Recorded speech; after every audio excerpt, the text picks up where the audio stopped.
let me talk about this silk a little bit. So this one is called River of Fire.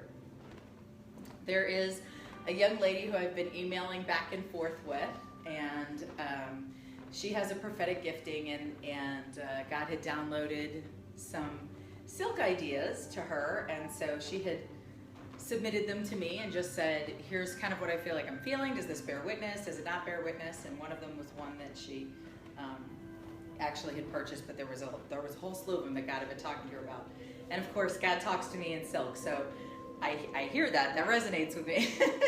Anyway, and so all of them were really neat, but when she sent this one through with the idea for River of Fire, it really resonated. Like, you know how if you operate in the prophetic, you know how that is when all of a sudden you're reading something or hearing something and you just like, it hits you in your spirit, you're like, oh, that. And that's what happened when I started reading what she had written about the River of Fire. And so, you know, it's kind of cool because it is based on the concept, of course, of the refiner's fire, of burning away the dross, of refining, of purifying thoughts, motives, heart intent.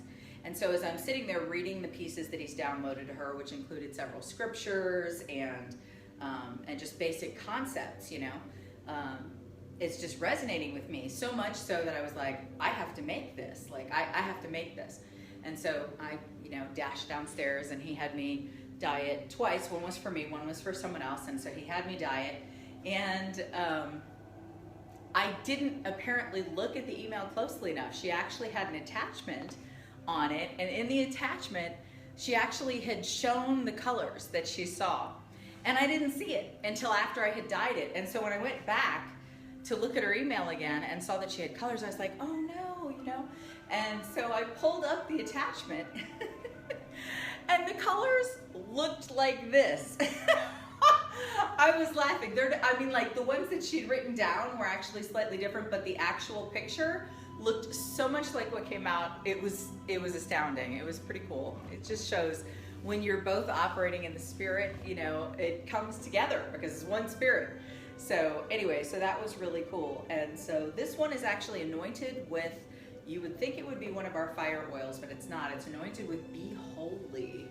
And so, yeah, be holy as I am holy, you know. So there's the holiness theme running through it. Basically, the concept of this is just that refining, a willingness to go to the next level, a willingness to lay down the things that may be acceptable, but that aren't in his perfect will. And are you willing to release those and move up a level and walk in the fullness of all he's called you to? And so it's kind of, he says that it's not a correction, but it's very definitely an encouragement to, you know, I don't know, he's been talking to me for years about the whole permissible versus beneficial thing, and I sort of see it like an archery target, okay?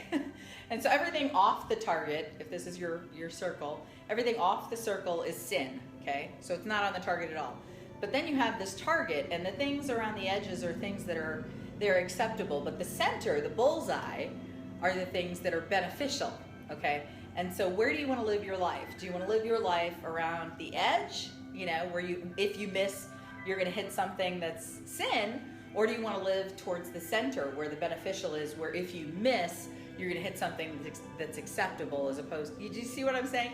And so that's kind of the image that he has given me that sort of stuck with me over the years as I think about the choices that I'm making. Where am I falling in this?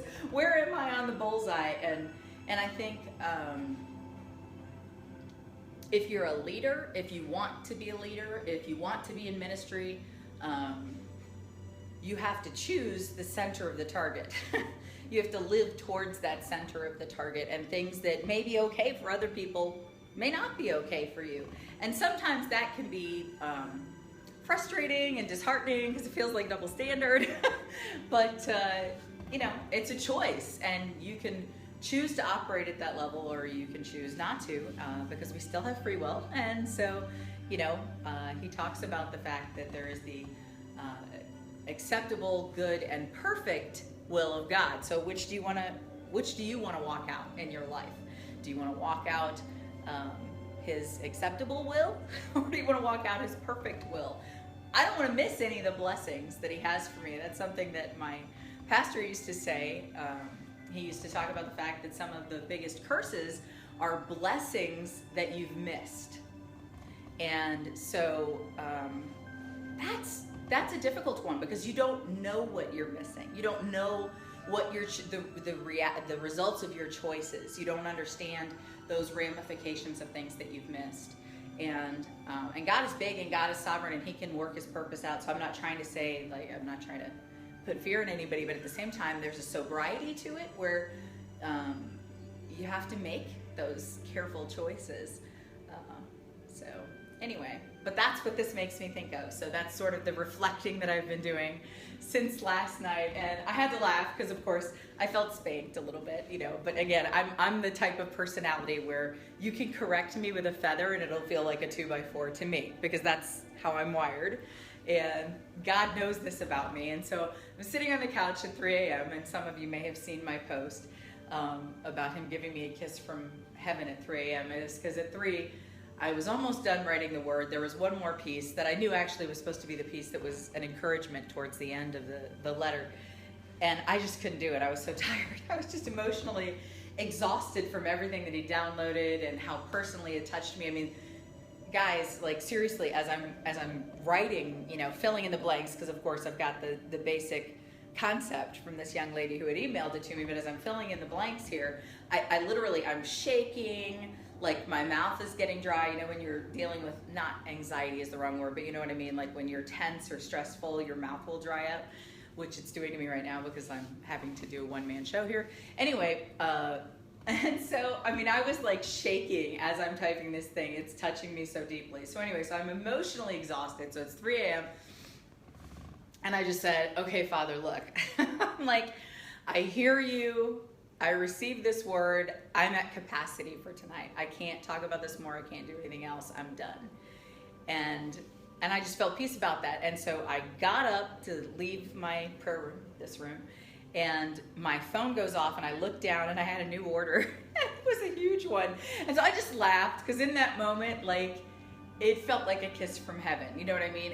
And so I guess I just want to encourage you all, like, we're not the only ones who are spirit-led. You know, you guys are too. Even in the timing of the orders that you place, even in the comments that you put up, you guys have no idea how often, you know, the confirmations for things come from the Died For You community. Things that you all post or say, or when the timing of when you purchase things, or when you send a testimony or whatever. I mean, you all bless us so much, and we so appreciate you. So anyway. All right, that's it. I think that's as much rambling as I'm going to do by myself. So greetings to everyone who's watching this later. Love you guys, and I hope you have a wonderful rest of day. And I will talk with y'all later. And in the meantime, happy worshiping. God bless you.